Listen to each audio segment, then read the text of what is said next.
Hey guys, Sure Shine Midget here. So would you believe it? Another HPA gun. So this is a Crytek LVOA War Sport.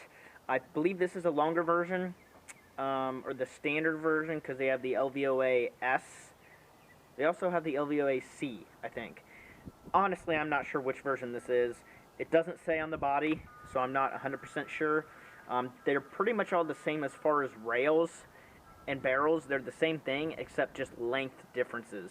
They had come in a ton of different colors. You can get gray, black, tan, and I think you can even get OD green. So there's all sorts of colors for these guns, which is pretty cool.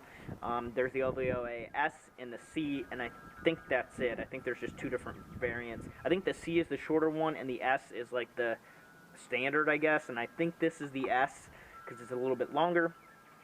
Anyways, this comes out of California. The player that actually uses this plays at Wildlands, which I actually built a F2 Polar Star and a Crytek for a guy about a month ago, and he plays at Wildlands as well. Now this guy, he actually plays all over the place. He says within about an hour and a half drive, there's like probably 5-6 fields, I think is what he said. So there's a ton of different options for him. So this is going to be a very versatile gun, He's going to need to be able to adjust the FPS, which obviously with HPA is awesome because you can go from indoor to outdoor no problem. And out in California and a lot of fields nowadays, they're always compensating for joules and all that sort of stuff, so you need to run lower with an HPA system rather, when compared to an AEG.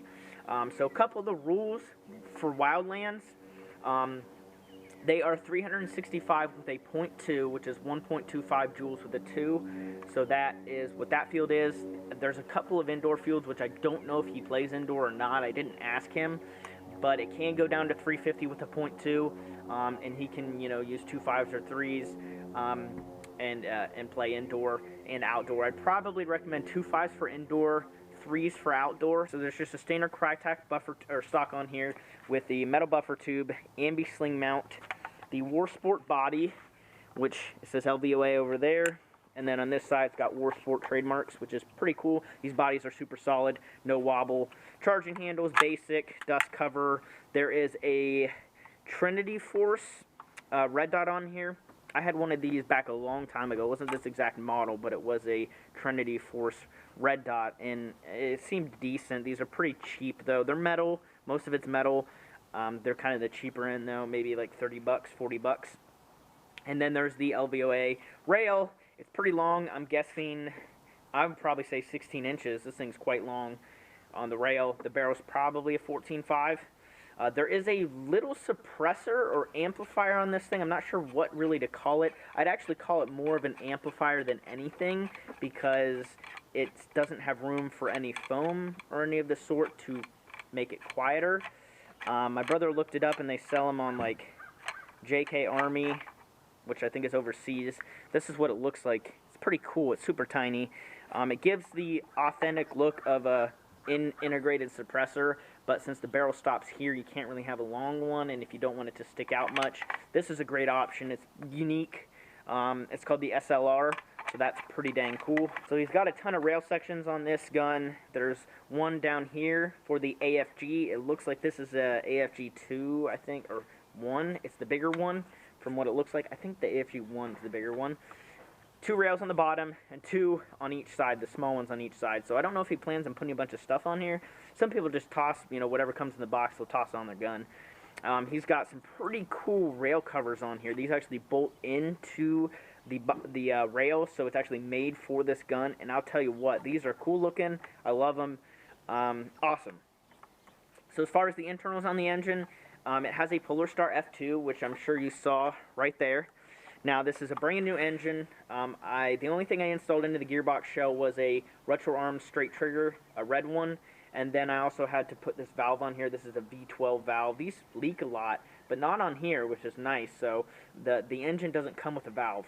So he can run this if he wants. If he finds that it starts leaking, then get a Polar Star or like a Wolverine one and toss it on here. He could also cut the line if he wants, so it's not so long. I'll leave that up to him. Hop-up wise, I tried to use a Pro-Win in here, and the Pro-Win would not work under any circumstances. It was just clogging constantly. I tried 3 different buckings, 2 different barrels, all sorts of stuff, and it just did not work. So I don't know if it's a lemon because I've installed every single F2 that I've installed into an M4 has had a Pro One in it, which is 3. I've done 3, and this is the third. No, this is the fourth.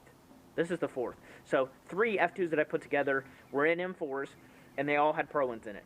My AK is another F2, but doesn't have Pro One. It's an AK. But this one would refuse to work with it. So I'm leaning towards that the Pro One is a lemon. I'm just going to use the stock Crytac. There's a Prometheus purple bucking in here, and I believe the barrel on here is Prometheus as well. It's silver. It's made of steel. It might be some other brand barrel. It's not a ZCI, but I'm leaning towards a Prometheus on the barrel or a Lonex. It's either one of those two. It shoots pretty good. Again, he's got to use different PSI for different FPS because he's going to be playing all over, it seems. As far as magazines, I would use high caps mostly, but if you're going to be semi-auto only, you can use mid caps if you'd like. I know some of the fields are kind of picky with the rate of fire and full auto and stuff because honestly, Airsoft nowadays is for little kids, and so, you know, you go to the field and there's these 10, 12-year-old kids out there, and when they get hit, they cry, and so in order for fields to break in the money, they create all these rules so that you can't hurt these kids, but they'll still get hurt no matter what because you're shooting people with plastic BBs. It's painful. Okay, so now we are at 80 PSI, which is probably about where he's going to want to play basically at outdoor fields in general. So these are 2.5s again, 336, 338, 340, 340, 336, 338, 338, 336, 338, 336, 336, oh, hit the inside, 340, 342, 340. So what we're seeing is about 340 with a .25, which is 1.34 joules with a 2.5. So this is about 365 with a .2. So this is basically generally where he's going to want to play at most outdoor fields. Just like every F2 that I've installed, I've shortened the trigger pull, and the trigger response is just second to none. I mean, you can work the trigger so easily. And I mean, that's such a positive about running HPA. I mean, some people just, they're so bent on regulating every single thing. They're like, oh, why do you shoot that fast, blah, blah, blah. You're spending $425 on a F2. $425, and everyone wants to regulate your rate of fire, and they want you to shoot as fast as, like, a stock combat machine. I don't get it. I really don't. Why would you spend $425 when, like, the refs are on your meat about not shooting fast? Like,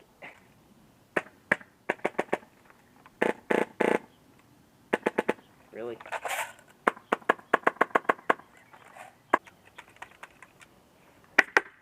But I turned the dwell up a little bit. I turned it up to 16. It was at 12, so I turned it up 4. So we'll see if it clogs again, but I'm hoping not.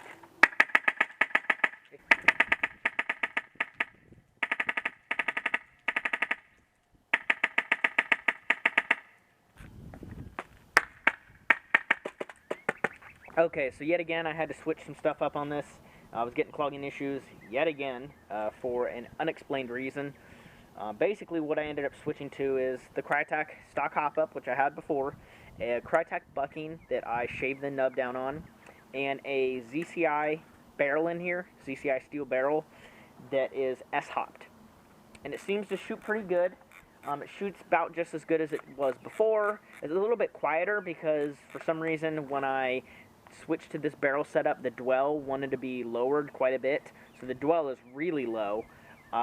It's quiet, and it shoots just as good, if not better, than before. So I have it loaded up with .3s right now.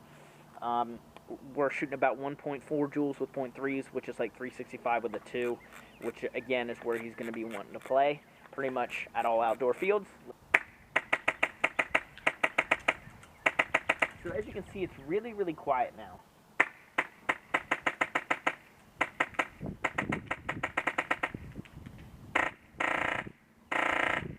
Still 30 rounds a second, but it is like half as loud as it was before, man. It is feeding, as you can see there. So I think this is where I'm going to leave it. It shoots pretty good. I'd say still 200 feet, further than 200 feet, at least on semi. I'd still say 200 feet, to be honest. Even on full auto. Yeah, it shoots pretty good.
But that's pretty much it. Thank you for watching. Hope you enjoyed this video, and I will see you guys in the next one.